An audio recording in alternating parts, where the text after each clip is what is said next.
first of all, welcome everyone, and thanks for joining this workshop. This is the second edition of the low-code workshop at Models, and I'm one of the co-organizers of this workshop. So I co-organized this workshop together with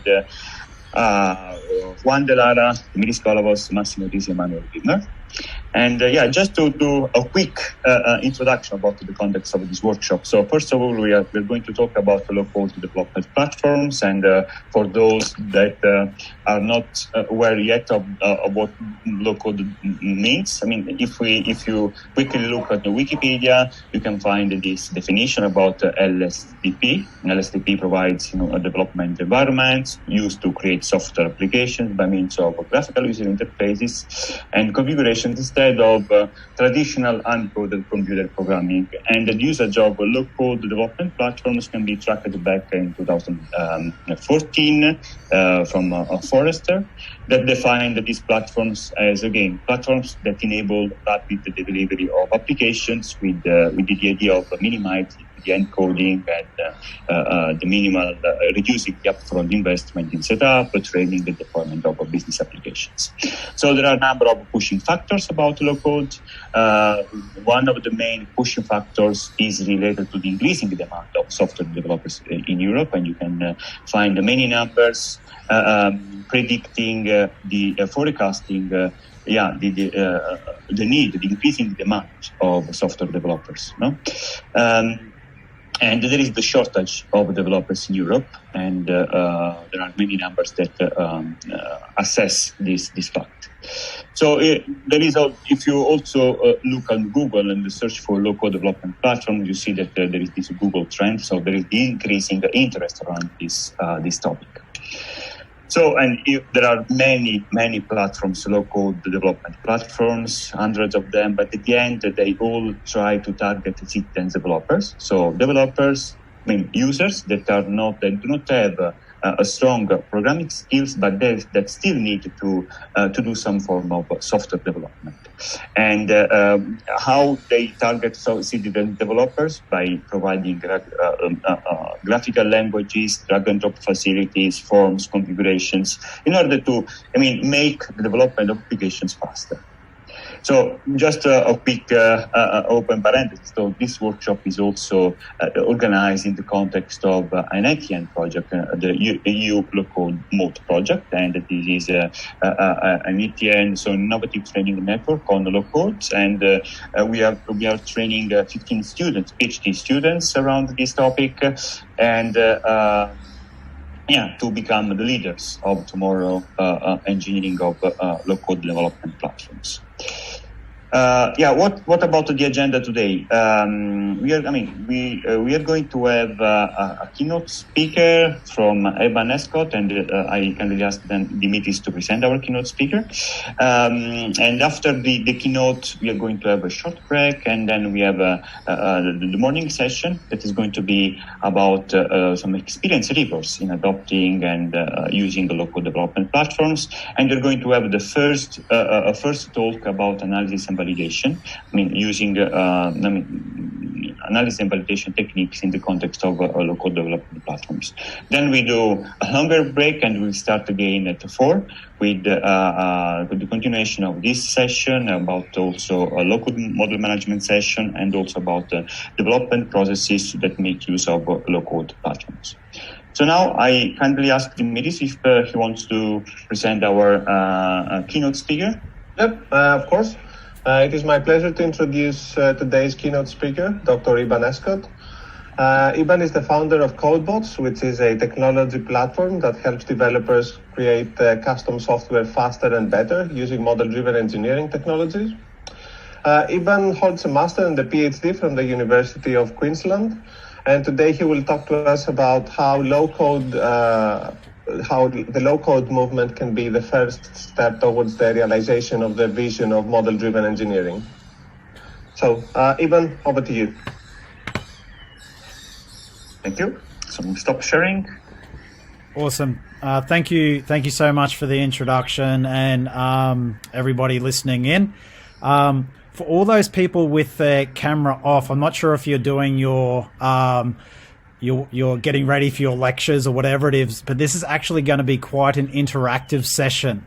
So just be prepared. I'm going to be, so maybe thank you, Andreas, for switching your camera on. There's going to be a few little interactions here. So I'm going to share my screen, and I'm going to try for something. Now, I don't know if you guys have experimented with this in your lectures or your teaching or anything like that, but hopefully, if any of the ideas I put across to you guys today, maybe try this with your students, because I've found this a really good way to get the audience involved when they're actually doing sessions.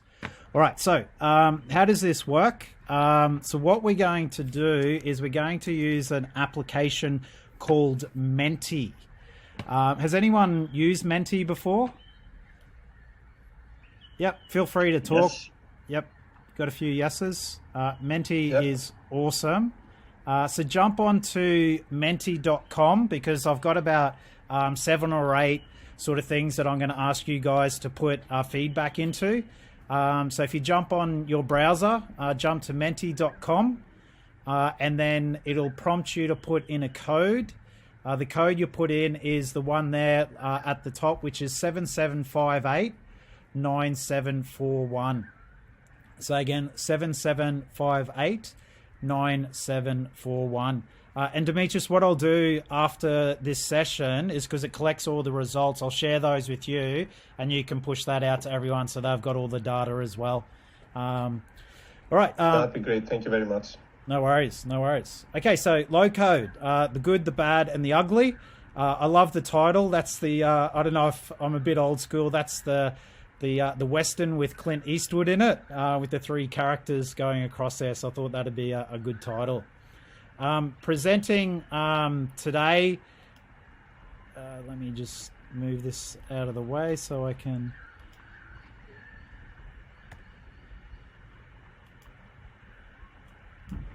Give me 1 second.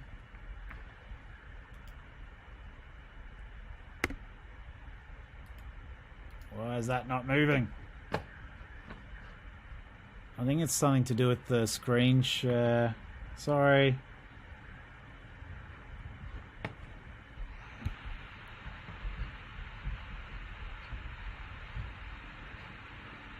JG, why is that not moving across? Technical help.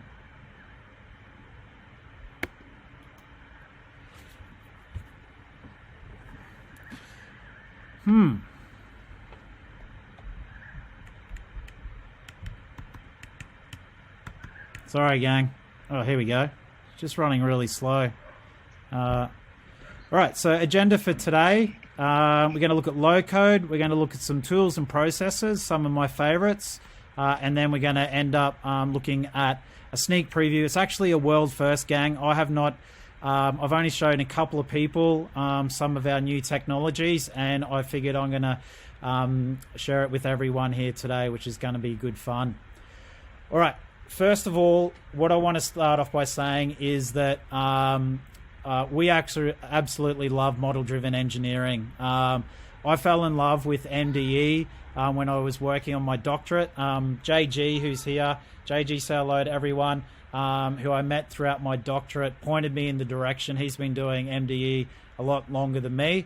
And one of the things that I fell in love with very soon was the fact, as soon as you commit to everything being a model, so you start committing to those levels of abstraction, and you commit to that in your software engineering process, so many amazing things happen. And I've met so many wonderful people on the journey of MDE, and I think we all have this sort of shared understanding of the power of how far MDE can actually go, which is pretty amazing. But we look at some of the grand challenges that we're facing in the MDE community at the moment, and we talk about all the things that we're trying to do better.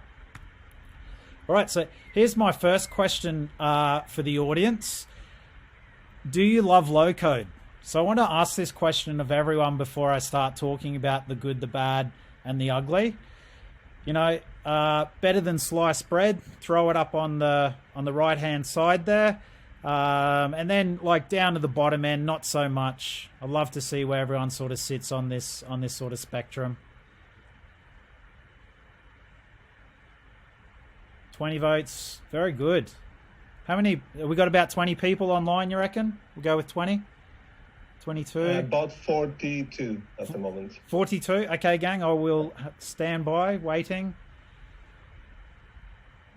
Pretty good score. So we got a lot of low-code people that really enjoy it. And I have a lot of respect for parts of what low-code is. And what I want to talk about today is some of the good and the bad and the ugly for that. So nice work there. Let's go with 24 people. Thank you, everyone there, for jumping in and doing that. All right, so as pointed out in the introduction, how big is the low-code market? I've got some more recent data. It's actually, in the last year alone, it has grown 22% in the last year alone, which is massive, with a projected market total of $13.8 billion. And as pointed out in the intro, there's a lot of companies sort of into that space at the moment, so it's attracting a lot of attention. And I really like the fact that low code is getting a lot of attention, because it's sort of like when the cloud first came out, we're all like, yay, this is wonderful. We've all been doing cloud type things for ages, but it pulled in a lot of attention into our sort of into our industry in a way. So I feel low code has built a lot of sort of good momentum inside, even though people don't know it's sort of model driven engineering under the hood. At least it's pulling in that sort of level of attention. So why is it so huge? And this is out to the audience. I want you guys to put it in there. Money being the obvious one. People want to make some money, but why is low code so huge? Just throw in your comments in there. Let's see what everybody says here.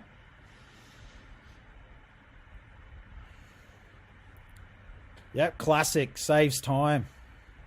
All right. We know from building applications how much of our code actually is, let's call it boilerplate code. Domain user empowerment seems the shortcut. Great for lazy people. Thank you for that person who wrote that comment. I think developers, I wouldn't call us inherently lazy, but we're like water. We'll follow the path of least resistance. So in a way, lazy. Opening up development to a fringe population. Yep, agree on that one. Quickly, lots of speed things here. Let me scroll down here. Growing need for software. Yes, we are, as programmers, we are programming the pinnacle tool of our civilization. So humanity has built these amazing machines, and we are the programmers that are able to control these things. So there is going to be a huge thirst for more and more programmers and code over the coming years, and I think we all know that. Political tool like SAP needs that. Interesting.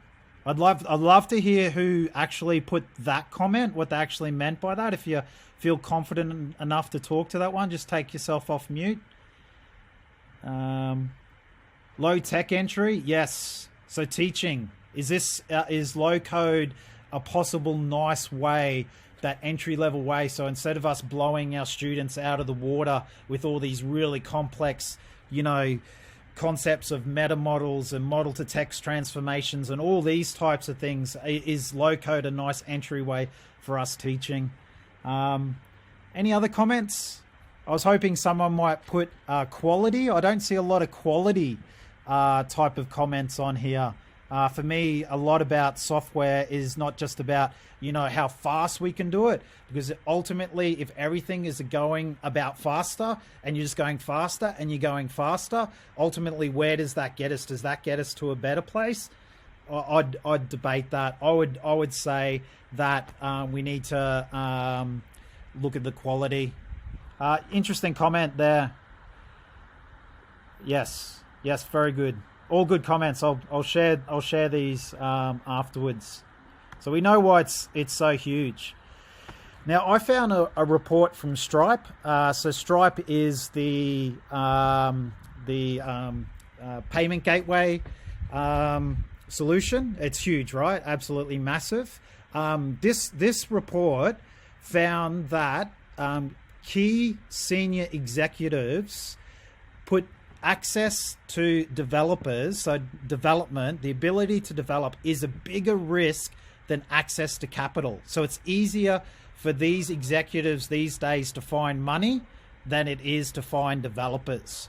Okay, now if you put yourself in the shoes of these big executives, right, and they're sitting there going, oh crap, right, I'm in trouble. I need more development. I need to innovate. I need to do all these amazing things. And that's one of their biggest key things, right? What they're going to do is they're going to look towards technologies like low code, because they see that as sort of a bit of a holy grail, a way for us to empower the citizen developer. Okay, and this is the step, right? We've got all these people out there. Developers make up a very small part of the ecosystem, and what these senior executives and people want to do is they want to empower the entire organization. They're so worried about disruption and other industries and startups and all this type of thing to actually come through that they want to empower their citizens developers. There we go. It's a bit light. It just got dark here, by the way. I just noticed how dark my image had gone on the thing. The sun has just gone down here in Australia. So they're so worried about this that they want to empower these citizen developers to do these types of things, and it's pretty cool. I actually spend a lot of time, like I employ a lot of designers, so that do the user experience and this type of thing, and they always say to me, hey Eben, everybody is a designer, and I love that. I think everyone is a designer, right? And I also believe that everyone is a developer. They don't like that when I say that to them for whatever reason. Like, oh, everyone should be a developer. Everyone should be considered a developer. So I actually really advocate and like what the low code sort of momentum has done is it's sort of donned everyone. It's given people the hat and said, here you go. You can be a developer as well. And everyone across the organization is able to innovate. So that's powerful message. That's powerful stuff. And that's seen as big part of the low code community take off, which is awesome. Right? Now, but something happens in these low codes environments, and I'm not going to pick on any particular tool out there, but something happens. Right, and we've all been, hopefully everyone here has been all part of what these environments are. Sorry, my 5-year-old daughter's just come out. Give me 1 sec. Bronze, I'm just on a call. Just give me 1 sec, please. Go sit down. Working from home. Yeah, there we go. COVID times. All right, so I'm asking everyone here. So we know what the good is. What is the bad?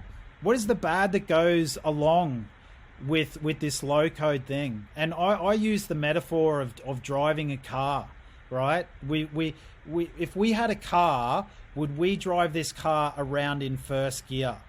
You know, no, we wouldn't want to drive this car around in first gear. Is low code the vision of what we all see with model driven engineering? Is low code the best that we can do as an area of expertise? Is that as far as we go, or are there problems within the low code environment? And it's okay to call these things out. Yeah, it feels like VB6 on the web. Very good. VB6 was good for its time, I guess. Yes. I like that. What is that stick? Makes a nasty noise. That's good. Yeah, so that's the classic, right? Lack of insight into the code. This is the problem. And there's a paradox that we should all be known about, which actually talks about that. What other things? Come on, gang, you've all used these different systems out there. What is it you've looked at it and thought to yourself, how can I do this better? Or something that you've sort of hit your butt up against. Yeah, security worries. Excellent. Yeah, the difficulty in extending the apps. Very, very, very important. What else? It's not just about the code. What other things? Vendor lock-in. Yes, scalability. How do we scale these things? Yep. Less documentation. Yeah, keep it coming, gang. Keep it going. Just whatever you got on your mind, put this in here because we're going to share this to the entire workshop. We want everybody to be able to look at these things and actually know the different. Whoosh, yeah. Did we actually? What did I just do? One of mine is how long it actually takes to learn these low code platforms. Like I'm a pretty smart dude, but it like. And they say citizen developers should be easy for them. Yeah, so you need to get started, get new driving license for each platform. That's what I'm talking about there. It can be very limiting. Yes, yeah. Are we dumbing down a generation? So there's lots of things there. Yes, very good. Are we stunting technical? Mike said, use this snippet. Yeah, that's a good one. I like that. All right, cool. I'll leave it on that. I think everyone's had enough there. We'll continue on. Thank you for sharing those. All right. So one of the things that everyone said about this, right, is low code, we can only use pre-built blocks. Okay, and what I mean by only use pre-built blocks is that we are limited to whatever the low-code platform can give us, right? And that is as far as we can go. So if we want to innovate, okay, and I'm talking about true innovation, and we want to be champions of true innovation. We don't want to be locked into these pre-built blocks. That's not what we want to do, right? Okay, so we all know that. Okay, so what happens is that these low-code platforms, they will say, hey, you can extend this. Here's the source code. Sometimes they give you the source code. Sometimes you have to pay a lot of money for the source code, whatever. But they give you different ways to do it. And I'm not going to pick on any particular low-code platform. You might extend through maybe OSGI. You might actually get access to the source code. You might actually add source code into the model itself. There's lots of different ways that you can actually extend this, right? But the point I'm trying to make is that when you got these pre-built blocks, right, and that is as far as the citizen developers can go because that is their world. For them to go that extra bit, what needs to happen is we need professional developers again. Okay, so we've gone full circle. Okay, we started off by saying, hey, we can't get enough professional developers. Let's empower the citizen developers. Then we send the citizen developers in. They can only go so far. And then we need the professional developers back in again. And then what happens is the professional developers lift up the hood of the engine.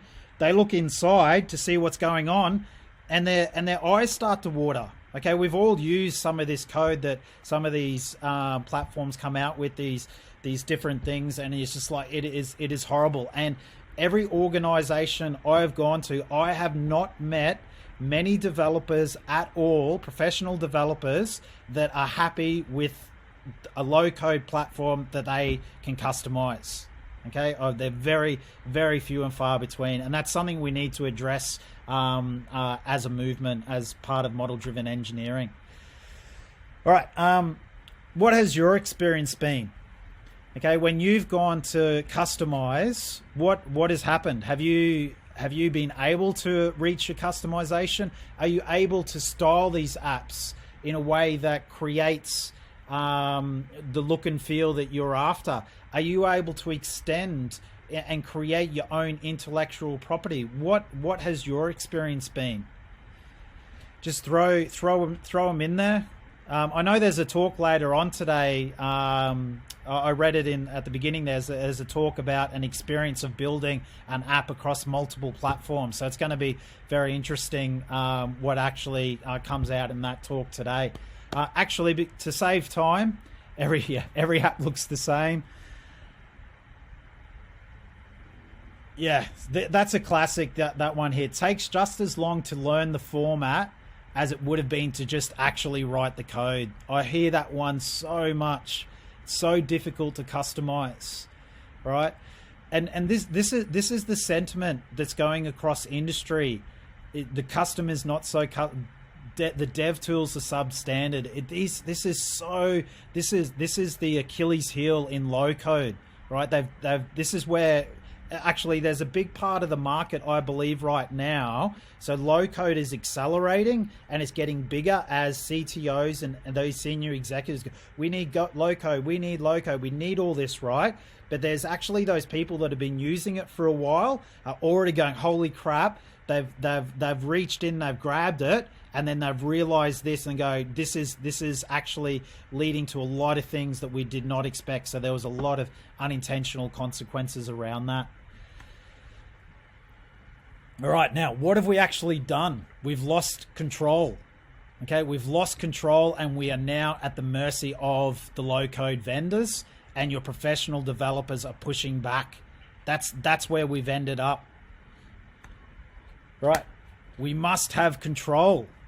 Okay, control for a software engineer is absolutely everything. Okay, you must have control from top to bottom, from left to right, of everything that you're doing to be able to really get to true innovation. I'm talking about true innovation. I'm not talking about, creating simple apps, that just solve a very basic business problem. Yeah, maybe that's where low code will fit in the future, to be able to do those basic things. I'm talking about leading to true innovation where you're doing something novel and new.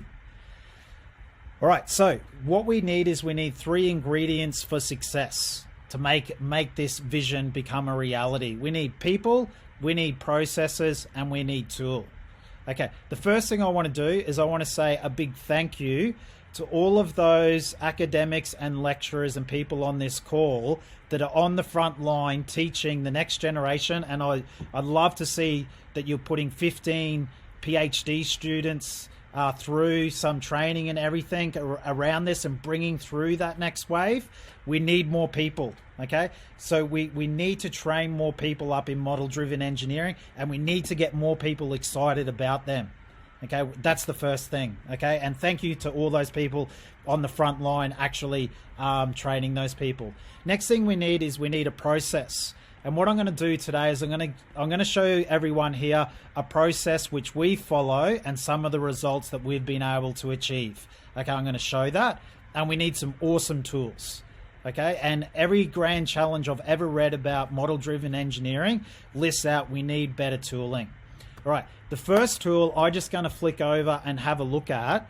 I've used all sorts of model-driven tools over my career. But my favorite one at the moment, hands down, is this little guy here called Epsilon.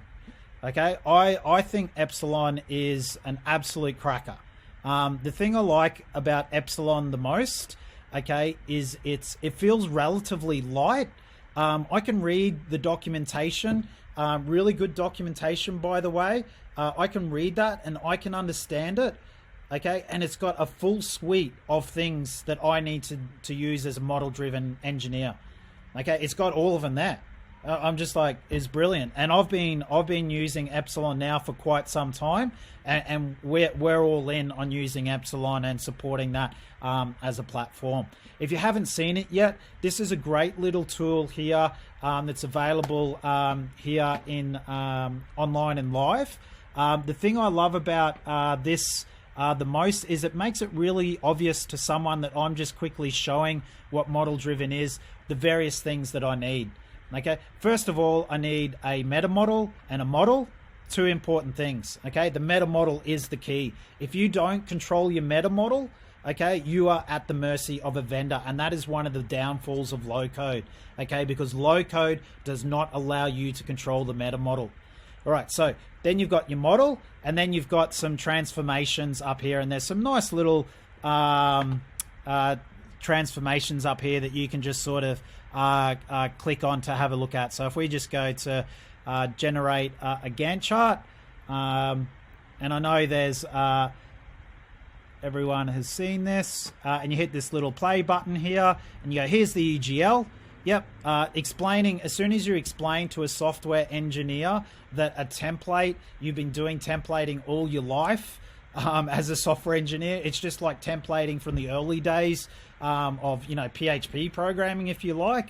As soon as you explain that to a software engineer, their fear around model-driven is put to the side. It becomes whatever. Oh, this is familiar.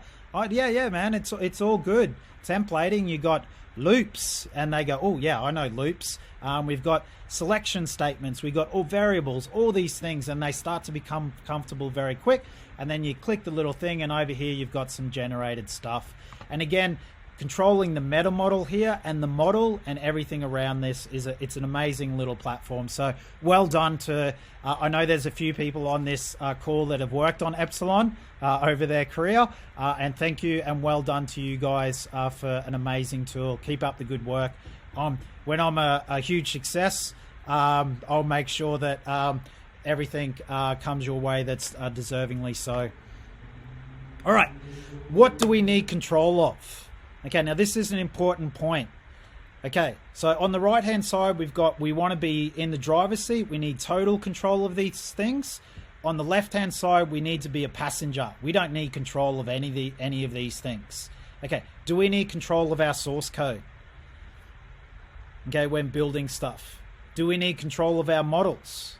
Do we need control of our meta models? Do we need control of our templates? Okay, and do we need control of our transformations? They're the main, so I don't know what the right word is, but they're the main sort of categories, if you like, of things that we do in the model-driven world. Okay, what do we actually need control of here? All right, let's see how the votes go. Very high. Meta models is right up there. That's awesome. Source code, interesting. Templates is making a comeback. I'd love to learn why people do not believe that they need control of the source code. That's Demetrius. That's an interesting one that I think is worth. Oh no, it's making a comeback. That's an interesting one that I think it's worth actually thinking about. There we go. So source code. So it's starting to settle down as we're getting all the votes coming in now. Great to see that everybody recognizes how important it is to control your meta model. It's one of the bits that I believe low code platforms are very difficult, and how we get stuck in first gear is because in those platforms we cannot control the meta model, which is well, if you can, it's on a very limited basis what we're actually after. All right, cool. I think we got a good sample size there. All right, now, talking about the process, how do you actually follow a process to do this? Like, I know I'm going to run out of time here, so I'm not going to go into the details of this flow chart, okay? But this flow chart is actually in the introduction of my PhD. So if you look up Eben Escott and look at me on publications and stuff and look at my PhD, this is actually the flow chart from my PhD. And I'm proud to report, since graduating a decade ago and going on this journey of taking this technology and these ideas further, we've been following this flow chart, and we've created lots of different bots, all sorts of different Codebots. So bots, if you like, you can think, when I say a bot, you can think of an agent, or you can think of an algorithm, or you can think of whatever you want. We just call them Codebots because I love talking about augmented intelligence and really cool future stuff like that. I like to think of a bot sitting there next to me as I'm coding, and the bot does lots of the heavy lifting for me. So we call them Codebots. So we follow this process, and we've developed lots of different Codebots over the years. We've developed a bot that works inside the defense network here in Australia. We've built bots that have helped startups with IoT platforms. We've built bots that do all sorts of amazing things, and it's all done by just following this process. Down in the in the right-hand corner here, you can see we got App Studio. Think of App Studio like your traditional low code. That's where you go and manipulate your models. You hit the build button, the bots write the code, and that code gets committed to a Git repository. Okay, and you take that away. The AI lab, which I'm going to show you guys a video of shortly, it only goes for 3 minutes. I'm going to talk to it. This is the new U Butte shiny thing. So I've developed a patented technology where you can actually train a bot to code in any technology stack. And I'm going to show you guys today a world first on that, which is pretty exciting, which I'm going to play a video. But that's the AI lab, is how you actually train the bot up over here, which is pretty cool. And we're going to look at that shortly. The next thing was, and I'm running out of time, how much longer have I got? Like about 10 minutes? Is that okay?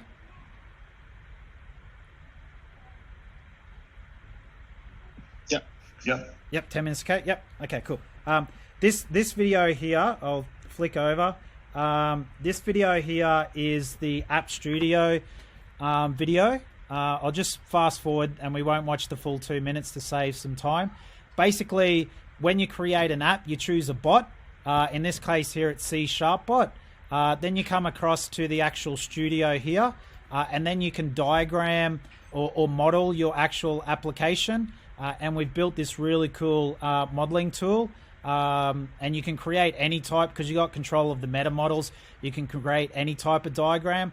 This bot here takes 3 diagrams: entity, user interface, and security. Once you've modeled up your application, I'll just fast forward through all this. There's the security diagram, pretty cool. Then you watch the bots write code. So this is the best progress bar in history. We call it the fireworks. And this is the bots actually writing the code real time up in the cloud. This bot here, blue's the server side. Yellow nodes here in the tree structure are the client side source code files, and the red ones here are your testing. So the bots write both the development target and the testing target, and then you get a full stack application, and that's committed to our customers' source code repository, so they have full control of their source code, and the source code looks like a developer has written it. And you can see here, and we just use the Epsilon tooling around the protected regions. So there's protected regions alongside the developer readable source code where developers can come in and add their custom code. It's beautiful to see, and it's great to see lots of people using the App Studio today. Now, to the exciting bit quickly, this is the AI lab. JG, give us a drum roll. There we go. Ta-da! Ta-da! Okay, here we go. All right, super quick, gang. I'm sure there's going to be questions afterwards. So here's the AI lab. We take a code first approach, so you have to train it up on a code base, so something you've written first. What we've actually started with is using a code generator from a well-known framework, in this case Nest.js, and it's a CRUD code generator. We've done it for Spring and we've done it for Ruby on Rails, and we're looking at other code generators, but we can train a bot to write this code based on what comes out of these code generators. It's going to be really interesting where this goes with legacy systems as well. So you create your new bot. You can call your bot whatever you want to call it. This one's called demo bot. And then you copy that source code from the code generator into the Git repository for it to actually understand what's going on. Once you've got that, the next thing you've got to give the bot 2 things before it starts to learn. So you give it the source code. You can see here's all the source code. That's just a Git diff. So you can see everything on the right of the Git diff is new because it's whatever. The next thing you got to do for the bot is give it the corresponding model. In this case, the input to this particular code generator was a dog and a human, and you give it the input model. And then the last thing you do is you link up which model elements relate to which files. I know how we can get around, so we don't need to do the linking step, but at the moment we're just doing this manually for the moment. Once that's done, you hit the start learning, and then the learn kicks off in the background. Instead of watching the learn, I think this learn takes about 30 seconds. I cut the video short here, and you can see here it is. The bot's gone ahead and learnt the templates. So this particular learn cycle got 100% match.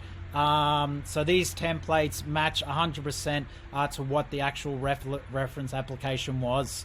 And just to show you that that's all correct, and what we do is we put the templates the target, the reference, the models, including the meta model, and all the experiments that you run into a Git repository. So we give our customers everything, okay? There's nothing hidden away. There's no vendor lock-in. It's all there for you guys to use and create some amazing things. And use the platform to do it. And as you can see here, we come into the templates, and Demetrius, how cool is this? Here's an EGL template that the bot learned to represent the controller inside a Nest.js full stack application. Pretty proud of that one. I know you're all applauding, you just got yourselves on mute, that's fine. Okay. It is really cool. Thank you. Custom code. We've experimented, just one last point, and then I'm going to open up to some questions and some comments. Custom code, the protected regions work really well.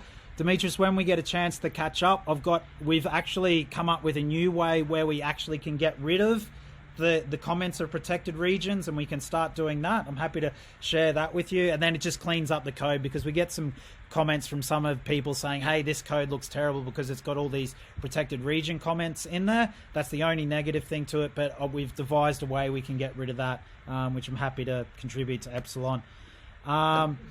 Finally, what can be achieved when we got this level of control? I use the classic image here of Earthrise. What we can achieve is DevOps. Okay, and I believe DevOps has got a huge future to what we need to do across our industry completely. We can allow our senior developers to set the standards in AI Lab and have our citizens developers build what they need to inside App Studio, and then other developers extend naturally off the source code as you actually have control of that source code. And one of the most exciting things where this actually takes us now is into model-driven tool chains. JG, who's my head of R&D, just give a little wave. JG, who did the drum roll for me before, and Sam, who's part of the R&D team, she's on the call as well. We're writing a paper at the moment, which we're going to publish later this year, and show you guys, everyone here, how you actually use tools, model-driven tools inside tool chains, inside DevOps. And for us, that's a big future of what we need to do inside our industry. Special offer for everyone. Jump on codebots.com, book a meeting, and let's talk if you want to have a look at it.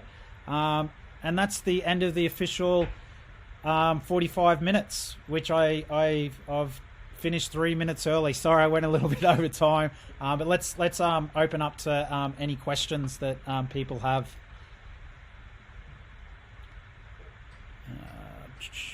Okay, great. Thank you very much, Ben. Questions from our audience? Can I?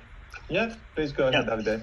Yeah, thanks a lot, Eben, for your great talk, and I really enjoyed it. But I think that I need to do a provocative question here, in the sense that you remember then maybe 10 years or even 15 years ago, when we were presenting model-driven engineering, at the end we were given too much emphasis on model-driven development, in the sense that on code generations part, on generating code. So, and we were presenting, people were more presenting the possibility of generating the source code from UML diagrams, for instance. Yeah. And this was the main selling point. And in my opinion, that was a big mistake, because model-driven engineering is not only that.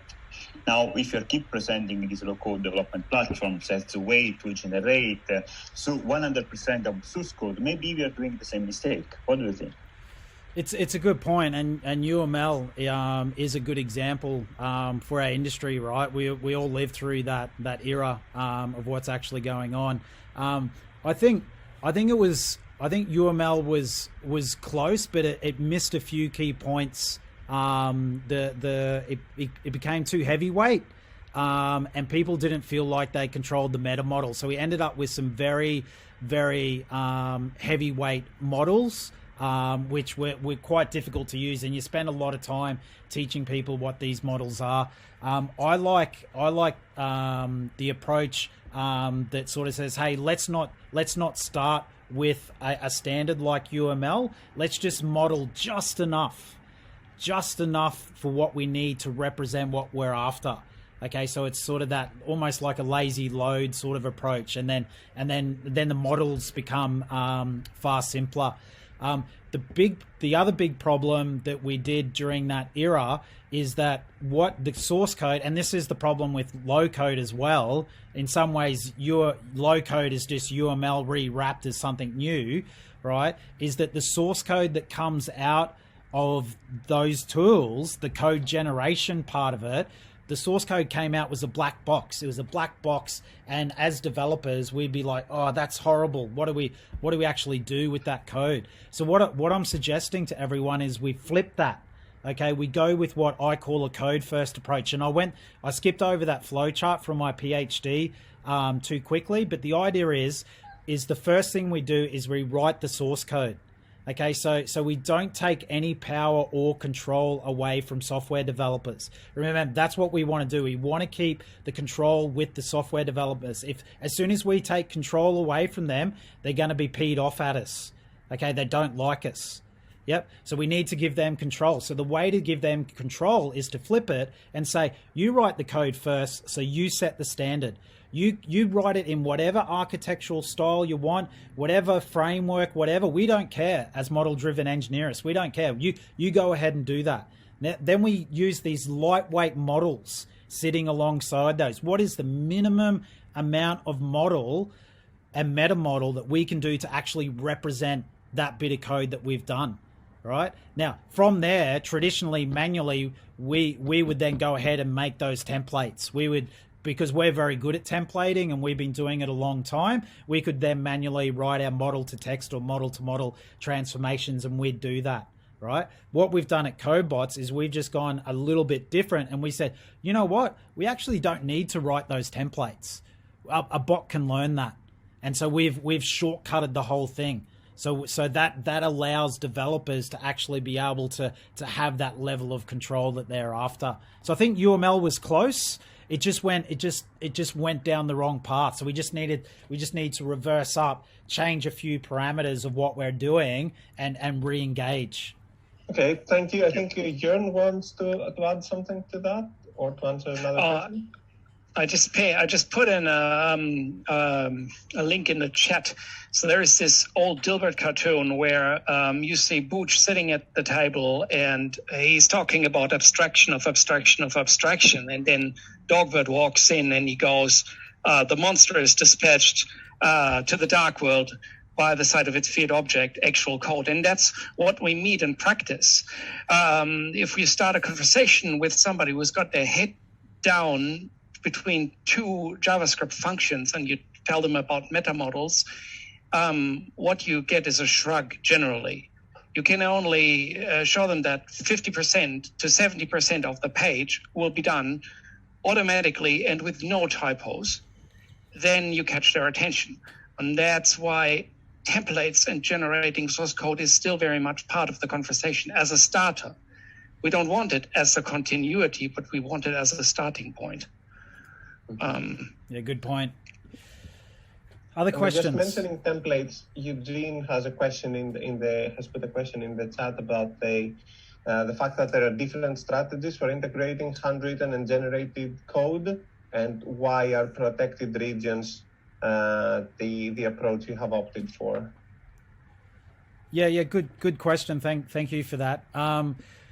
At some point, you're going to have the software developer write code alongside the generated code. It's going to have to happen at some point.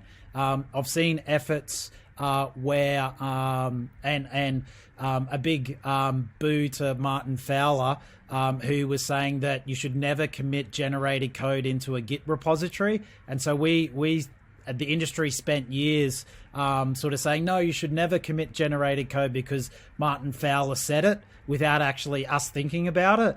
But it doesn't work because you get all these weird extension and different types of things. What we want to do is we want to treat the bot as just another developer who's just writing code for us. Yeah, and they're pushing and pulling to the Git repository exactly like any other coder does. And then we just need a nice way to be able to work out which is the bit the bot's written or code generated, if you like, and which is the bit the developer's written. And the protected region, the code comments, is just a nice sort of marker to say, here's the 2 comments here, you write your code here, everything outside of those protected regions is code generated or bot written, if you like. So it's a nice way to actually do it. Gabi has a question.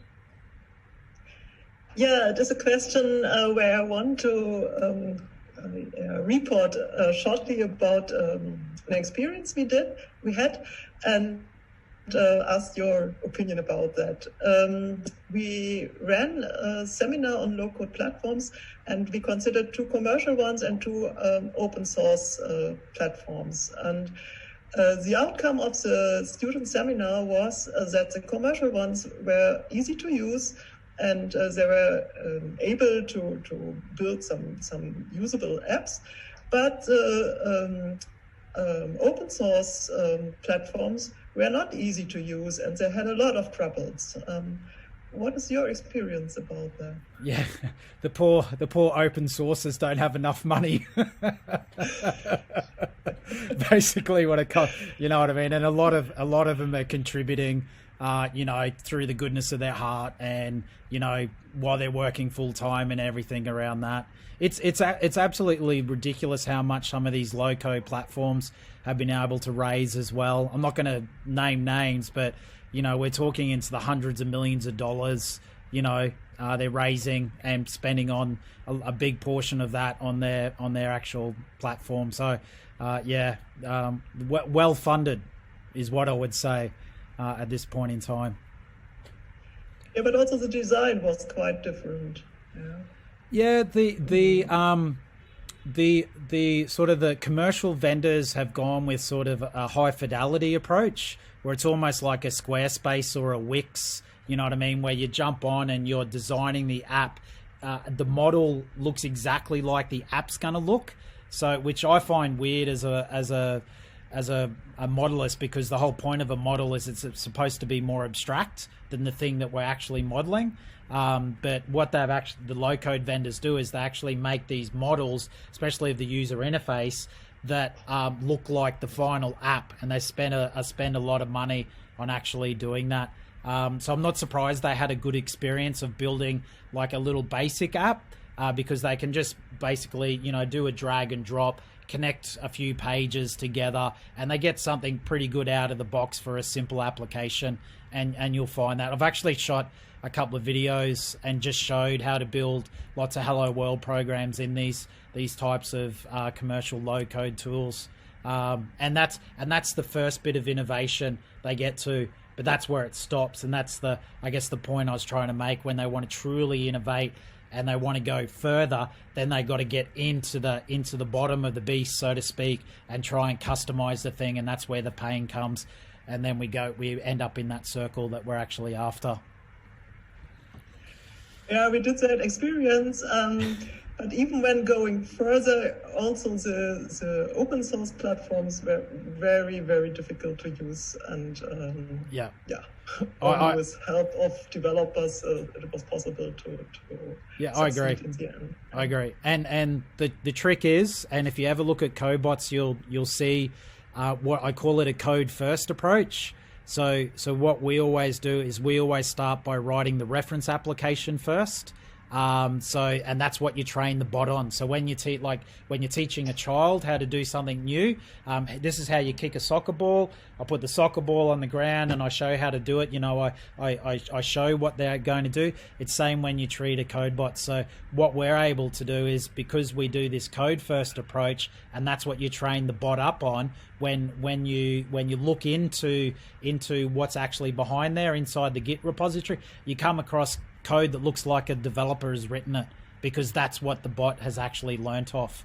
And that's one of the tricks, and that's one of the parts of my PhD which is held true to this day, and that's published, and we've been able to collect a lot of data around that, which is cool.